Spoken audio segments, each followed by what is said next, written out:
न दानं न तपो नेज्या न शौचं न व्रतानि च प्रीयते अमलया भक्त्या हरिरन्यद विडम्बनम।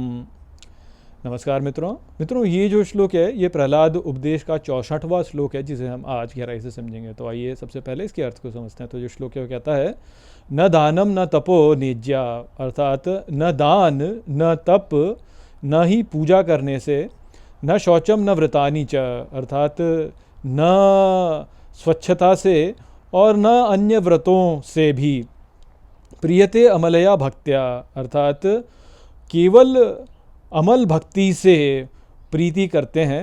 हरि अन्यद विडम्बनम, अर्थात हरि अन्य सब कुछ जो है वह केवल विडम्बना है।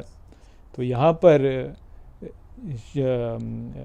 प्रहलाद महाराज जो हैं वह जो पिछले श्लोक में कह रहे थे उसी पर जो है आगे कहते हैं कि दान के द्वारा भी उनको हम प्रसन्न नहीं कर सकते हैं, ना ही तप के द्वारा हम उनको प्रसन्न कर सकते हैं, ना ही पूजा करने द्वारा प्रसन्न कर सकते हैं, ना ही साफ़ सफाई के द्वारा प्रसन्न कर सकते हैं, और अन्य व्रतों के द्वारा भी हम उनको ऐसे प्रसन्न नहीं कर सकते।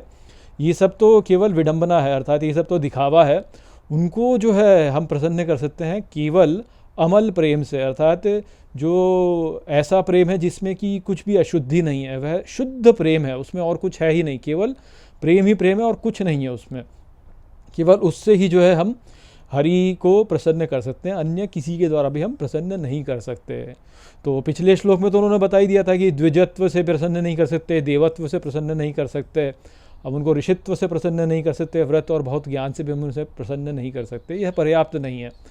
और फिर कहते हैं कि दान के द्वारा भी हम उन्हें प्रसन्न नहीं कर सकते, ना उनको हम तप द्वारा प्रसन्न कर सकते हैं, ना ही पूजा के द्वारा, ना ही साफ सच्चाई स्वच्छता के द्वारा, और अन्य किसी व्रत के द्वारा भी हम उन्हें प्रसन्न नहीं कर सकते। और जैसा कि हमने पिछले श्लोक में समझा था, बात वह ही है कि आप दान देते हैं तो दान देने में भी जो है, यदि आप ये सोचते हैं कि मैं दान दे रहा हूँ तो आपका अभिमान ही बढ़ेगा। यदि आप तप करते हैं और ये बोलते हैं कि मैंने देखो इतना तप किया, मैंने ये किया, मैंने वो किया, मैं इतने ऊंचे चढ़ के गया, मैं इतना जो है मैंने एक पैर पर रह करके इतना कुछ किया, इस प्रकार की बात करेंगे तो भी अपना अभिमान बढ़ेगा, क्योंकि मैंने किया करके आ जाएगा।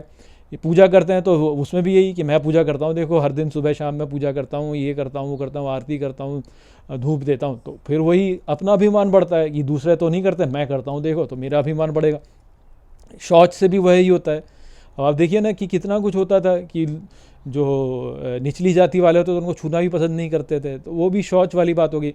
परंतु उससे क्या वास्तव में ईश्वर प्राप्ति होती थी? नहीं, उससे तो नहीं होती थी, वो तो उल्टा और जो है कष्ट ही उत्पन्न करता था। तो ये शौच से भी वास्तव में आप जो है ऐसे ईश्वर को प्रसन्न नहीं कर सकते। या अन्य किसी भी व्रत से, अर्थात किसी भी क्रिया से, आप कोई भी ऐसी क्रिया कर लें कि मैं ऐसे करके ईश्वर को प्राप्त कर लूँगा, मैं वैसे करके ईश्वर को प्राप्त कर लूँगा, तो वो उससे ईश्वर की प्राप्ति होती नहीं है। क्योंकि यहाँ पे मूल बात जो है यही है कि वो सब कुछ करने में हमारा अभिमान ही जो कि बढ़ता है।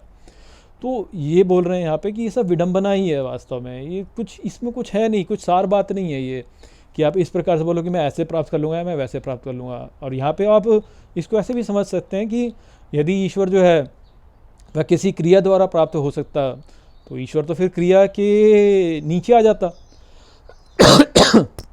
कि किसी क्रिया के द्वारा हो गया कि ये क्रिया है इसके द्वारा प्राप्त हो जाता, फिर वो तो क्रिया के नियंत्रण में आ गया, तो फिर वह ईश्वर कहाँ रहा, वह स्वतंत्र थोड़ी ना रहा, तो वो बंध गया, वो उस क्रिया में बंध गया। फिर कि मान लीजिए कि आप तप के द्वारा ईश्वर को प्राप्त कर सकते होते, तो बस आपको और कुछ नहीं करो, बस तप करो बेसिकली, तो हो जाना चाहिए। तो फिर आपकी द्वारा आपकी शक्ति में आ गया ना फिर ईश्वर, कि मैं आपकी शक्ति के भीतर आ गई कि मेरे इस तप करने से हो जाए।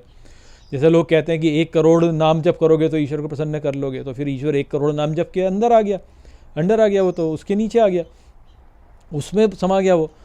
पर ऐसा है नहीं, ईश्वर कहीं सीमित थोड़ी है कि 1 करोड़ नाम जप में जो ईश्वर सीमित हो जाएगा, ईश्वर तो असीम है। तो इसलिए इन सब में, इन किसी भी व्रत में जो है ईश्वर जो है वह नहीं हो सकता। ईश्वर केवल एक ही से द्वारा जो है पकड़ में आता है, और वो है अमल भक्ति। अमल भक्ति जो है वह वो भक्ति है जिसमें कुछ और मल ना हो, अर्थात उसमें अभिमान का कुछ भी मल ना हो, कोई भी ऐसा उसमें ये ना हो कि ये उसके साथ में है, ये उसके साथ में है।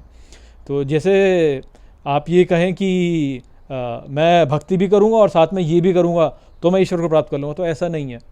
कोई भी उसमें आप उसमें कोई अशुद्धि नहीं डाल सकते हैं। कुछ भी आप भक्ति में और डालेंगे तो वह अशुद्धि हो जाएगी।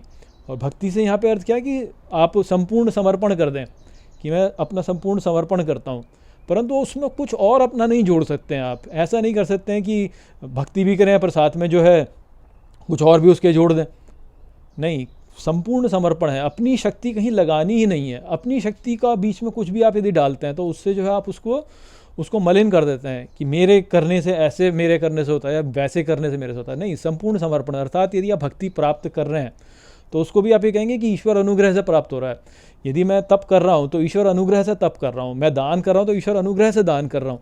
अर्थात ईश्वर की शक्ति जो है उसके द्वारा ही ये मेरे लिए संभव हो पा रहा है। ईश्वर की प्राप्ति भी ईश्वर के द्वारा ही मेरे लिए संभव हो पा रही है। मेरी खुद की कुछ भी नहीं है, खुद की कोई शक्ति नहीं है, मेरी स्वयं की कोई शक्ति नहीं है।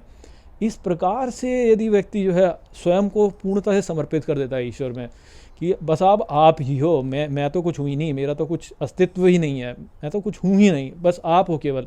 इस प्रकार से भक्ति करता है, भजन करता है, कुछ और उसमें कामना नहीं जोड़ता है कि ऐसे हो या वैसे हो, इस प्रकार से हो, उस प्रकार से हो, इस प्रकार की कामना नहीं जोड़ता हो। उस प्रकार से जब व्यक्ति करता है तो ही वास्तव में ईश्वर को प्रसन्न कर सकता है। अर्थात तो वह क्रिया प्रधान ना होकर के भाव प्रधान हो जाता है कि आप मेरे हो और आप ही मेरे हो, और कोई मेरा है ही नहीं, मैं और किसी को देखूंगा ही नहीं, मैं केवल आपको देखूंगा, आपसे प्रेम करूंगा, आपको देखूंगा, और किसी को मैं देखूंगा ही नहीं। मुझे और किसी से कोई लेना देना ही नहीं है, कोई मुझे मतलब ही नहीं है और किसी से, केवल आपसे ही मेरा जो है सब कुछ है, जो भी कुछ है वो आपसे ही है। इस प्रकार का समर्पण जब करता है व्यक्ति तभी वास्तव में ईश्वर को प्रसन्न कर सकता है। इसकी अन्यथा और कोई मार्ग है नहीं। अपनी शक्ति से यदि कोई बोले कि मैं ईश्वर को प्राप्त कर लूँगा तो ऐसा हो नहीं सकता। वो वाली बात थी जो कि यहाँ पर प्रहलाद महाराज बता रहे थे। तो आशा करता हूँ कि मैंने इस श्लोक को आपको अच्छे से समझा दिया होगा। चलिए इसी के साथ इस वीडियो को यहीं पे समाप्त करते हैं। नमस्ते।